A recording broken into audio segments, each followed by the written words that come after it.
হাহাকারের মধ্যেই হাতরাসে রাহুল গান্ধী। আলিগড় হয়ে হাতরাসে পৌঁছান রাহুল।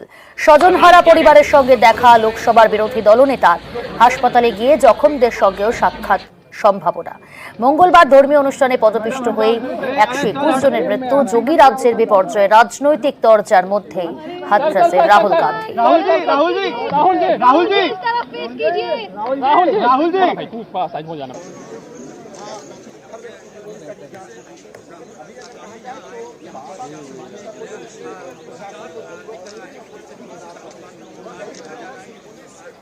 की बात है, बहुत परिवारों को नुकसान हुआ है, काफ़ी लोगों की मृत्यु हुई है, तो दुख की बात है।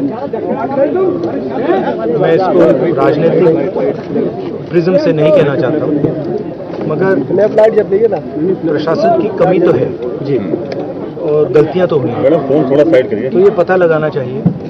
और शायद सबसे ज़रूरी बात कि कॉम्पनसेशन सही मिलना चाहिए, क्योंकि ये गरीब परिवार है, मुश्किल का समय है इनके लिए, तो कॉम्पनसेशन ज़्यादा से ज़्यादा। और मैं यूपी के चीफ मिनिस्टर से विनती करता हूँ कि दिल खोल के कॉम्पनसेशन करें। হাতরাসের ভোলে বাবার মহিলা বাহিনী। ভক্তদের ভিড়ে জলপাই পোশাকে ছিল মহিলা সেনা। সৎসঙ্গে হুড়োহুড়ির আগের ছবিতেই দেখা গিয়েছে তাদের। এদিকে উত্তরপ্রদেশ পুলিশ বুঝিয়ে দিয়েছে তাদের টার্গেট ধর্মগুরু ভোলে বাবা নন, যারা অনুষ্ঠানের আয়োজক তারাই। মূল অভিযুক্তের খোঁজ দিলে 1 লক্ষ টাকা পুরস্কারেরও ঘোষণা করেছে উত্তরপ্রদেশের পুলিশ।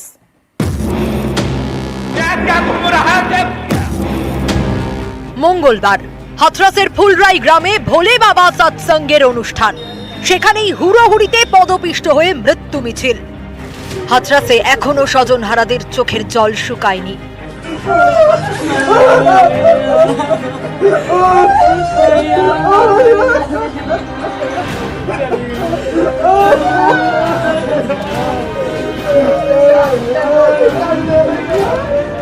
लग्गों की भीड़ होती है तो 40 पुलिसकर्मी वहाँ फिर क्या करेंगे। बाबा क्या लगता है कि भोले बाबा भी कहीं ना कहीं गुनहगार है? बिल्कुल गुनहगार।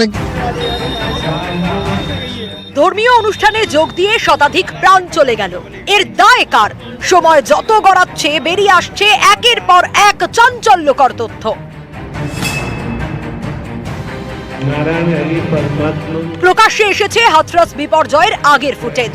সেখানে দেখা যাচ্ছে ভোলে বাবার মহিলা বাহিনীকে।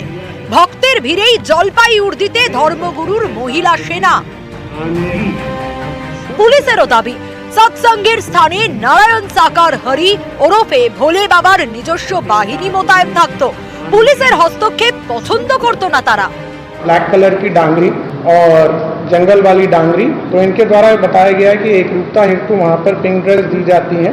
कंपोजिट रूप से वहाँ पे साथ में खड़े रहते हैं। एक तरह से भीड़ को नियंत्रण करना, किसी प्रकार की पुलिस वहाँ पर या प्रशासनिक व्यवस्था को ये लोग एक तरह से अलाउ नहीं करते हैं। इनके अपने उसमें रिजर्वेशन है।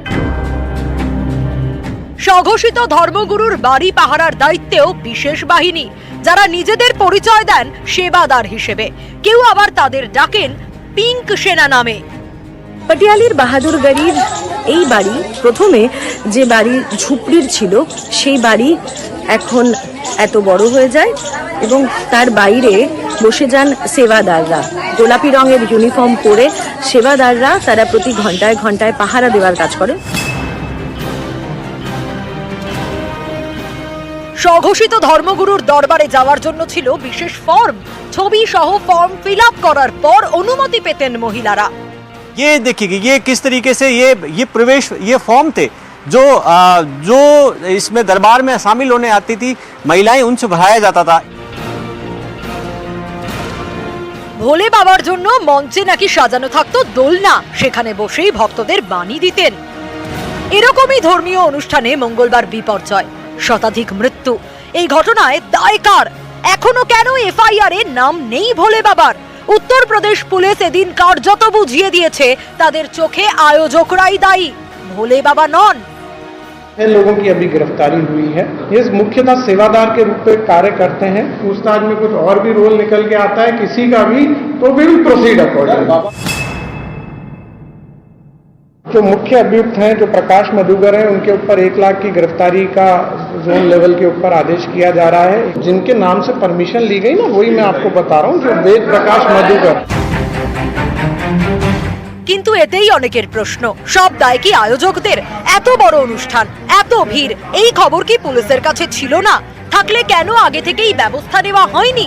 এর আগেও তো এই ভোলে বাবার অনুষ্ঠানে 50 জনের অনুমতি নিয়ে 50,000 ভক্ত সমাগম হয়েছে। এরকম রেকর্ড থাকা সত্ত্বেও কেন পুলিশ এবার বাড়তি সতর্ক থাকেনি? আয়োজকদের ঘাড়ে দোষ চাপিয়ে কি দায় ঝাড়তে চাইছে যোগীর পুলিশ?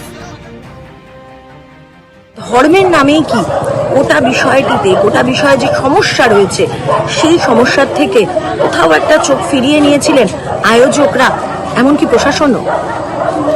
প্রশ্ন উঠছে, উত্তর খোঁজার চেষ্টা চলছে। হাথরস থেকে মৈত্রী ভট্টাচার্যর রিপোর্ট, নিউজ 18 বাংলা। শপথ জটিলতা জারি, শপথ পাঠ করাতে নারাজ ডেপুটি স্পিকার। প্রোটোকল মেনে স্পিকারের উপস্থিতিতে শপথ পাঠ করাতে চান না আশিস বন্দ্যোপাধ্যায়। গতকালই চিঠি দিয়ে আশিস বন্দ্যোপাধ্যায়কে দায়িত্ব সিভি আনন্দ বোসের। চিঠি পেলেই বোসকে জবাব দাবি ডেপুটি স্পিকারের। আবির রয়েছে আমাদের প্রতিনিধি। আবির, জটিলতা কাটবে কিভাবে? দুপুর 12টায় তো বিয়ে কমিটির বৈঠক ডাকা হয়েছে। সেই বিয়ে কমিটির যারা সদস্যরা আছেন তারা যদি সিদ্ধান্ত নেন যে অধ্যক্ষই এই শপথ বাক্য পাঠ করাবেন এবং বিধানসভার অধিবেশনের মধ্যেই এই শপথ বাক্য পাঠ করিয়ে দেওয়া হবে, তাহলে একটা জটিলতা কাটার ইঙ্গিত মিলবে। তবে যে সময় এক্ষেত্রে ভীষণ গুরুত্বপূর্ণ, তার কারণ যে সময় বিধানসভার তরফ থেকে অধিবেশন বা বিয়ে কমিটির বিষয়ে সিদ্ধান্তের কথা জানানো হয়েছে, তার অনেক পরে রাজভবনের তরফ থেকে বিবৃতি এসে পৌঁছেছে এবং বিধানসভার সচিবালয় জানাচ্ছে যে তারা এখনো পর্যন্ত কোনো লিখিত বক্তব্য বা বিবৃতি রাজভবনের তরফ থেকে পায়নি। ফলে এই অবস্থাতে দাঁড়িয়ে বিধানসভায় চূড়ান্ত সিদ্ধান্ত গ্রহণ করতে পারে এবং সেটাকে দুপুরবেলার এই বৈঠকের সত্যি জটিলতা কাটাকাটি ইঙ্গিত মিলতে পেরেছে। বেশ,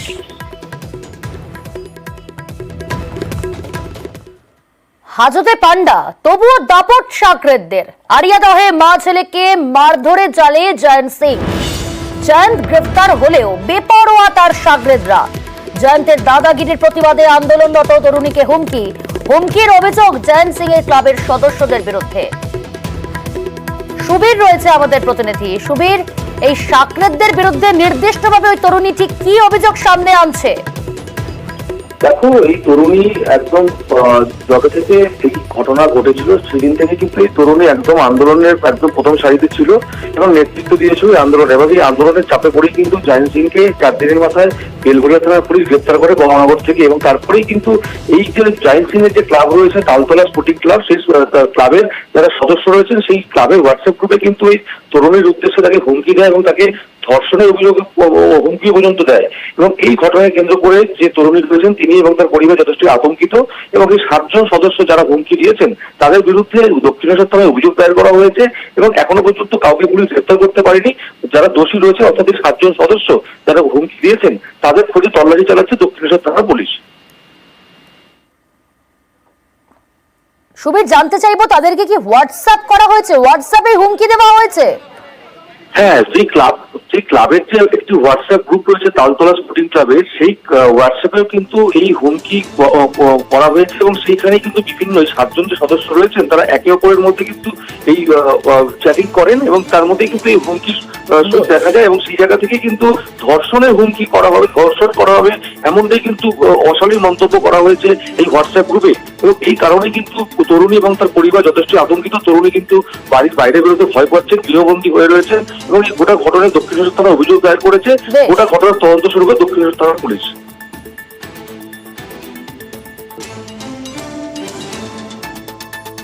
স্বস্তি পাচ্ছি পুরোপুরি একদমই না, আতঙ্কে তো পুরোপুরি রয়েছি। কিছু এভিডেন্স আমি পেয়েছি। ওদের তালতলা স্পোর্টিং ক্লাবের টিএসসি বলে একটা গ্রুপ রয়েছে, ওই গ্রুপের মধ্যে আমাকে নিয়ে আমার পুরো নাম উল্লেখ করে অনেক অশ্লীল ভাষা বলেছে, নোংরা নোংরা থ্রেট দিয়েছে।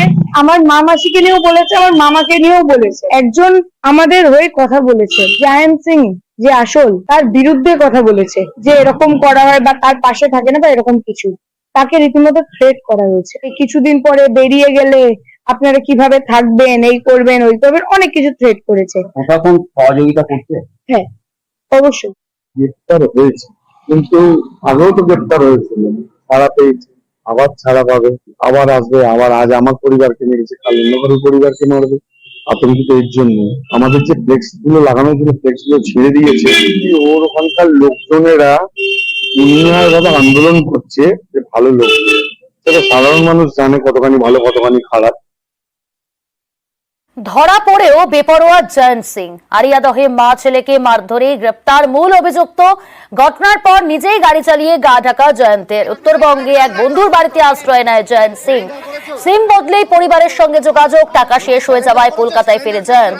খবর পেয়েই বড়নগর থেকে পুলিশের জালে জয়ন্ত সিং। জয়ন্তের 4 দিনের পুলিশ হেফাজত ব্যারাকপুর আদালতে।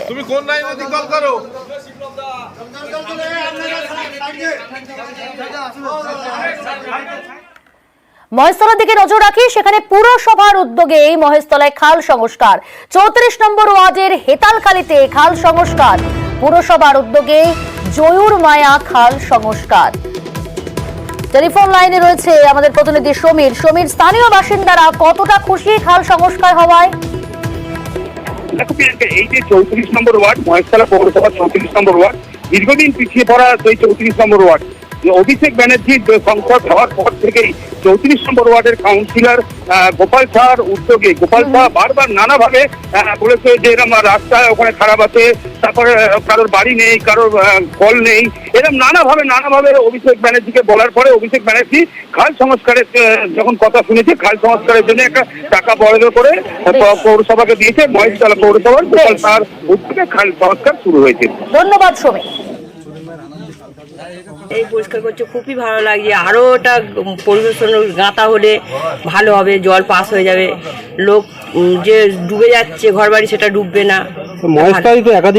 হ্যাঁ, এটাই এখানে বারবার এই জলটা পাস হয় একদম সেই মাঘ মাস পর্যন্ত, কিন্তু এটাকে তাড়াতাড়ি পাস করার দরকার।